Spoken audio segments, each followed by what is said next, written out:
Hello, it is really great, the movie. You saw it? Yes, I saw it. After the movie, I sat there for 10 more minutes, speechless. Oh my God. Really? Great. Great movie. So, after some source movie, and then you jump to big Hollywood blockbuster right away. Yes.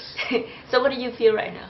I feel as though we've gone through a long journey that began with a bold decision on the part of the filmmakers and the studio. And that decision was to make a story that we do not know about in the West. We have Marvel Comics, we have Spider-Man, Batman. We don't have the 47 Ronin. So for us, it's operating outside of a comfort zone. And that's a bold decision to say, we as Hollywood want to try to make a film that's outside of our comfort zone and hope that they accept us and let us into that culture and give us that access. And the Japanese culture did, and the Japanese actors did. So it was a very, very long process, which I was inspired along the way by the 47 Ronin, who were men that persevered through thick and thin. They persevered through all the challenges along the way in order to complete their mission.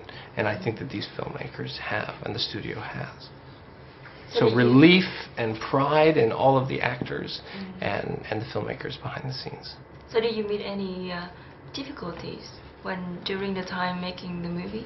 Absolutely. I think that whenever you're trying to make something extraordinary, extraordinary things are extraordinarily difficult. And not just myself, but everyone involved had to operate outside of their comfort zone. The actors were 99.9% Japanese, except for Keanu, and they had to learn their parts in a language that's a second language to them.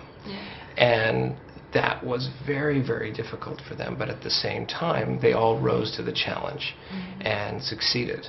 So we're very, very proud of the Japanese cast. You seems like you are very inspired by Japanese culture. So how was it like to work in a culture-rich country as Korea, as Japan? The culture of Japan is something that is, I always call it a well without a bottom. The culture is inexhaustible. So for as much as you know, you only learn that you are ignorant, because there's always more.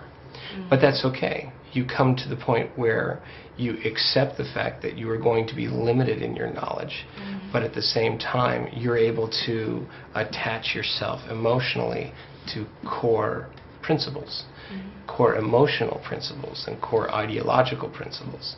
In the story of these men, 47 Ronin, loyalty, honor, revenge, perseverance, sacrifice.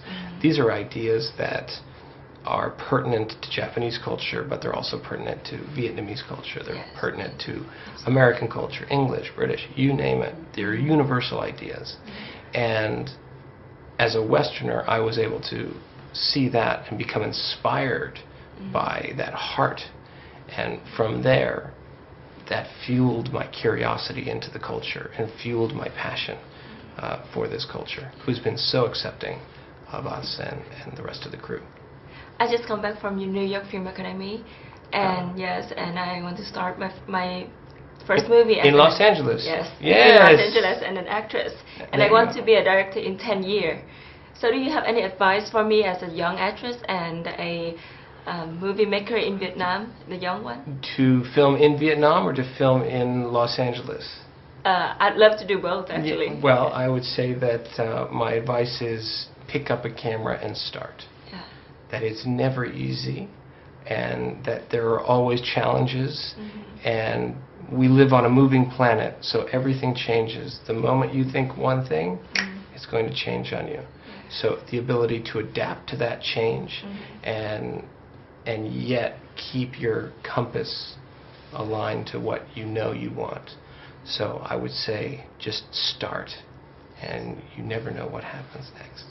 I will start. Yeah. Thank you very much. Thank you. So not in 10 years, start today.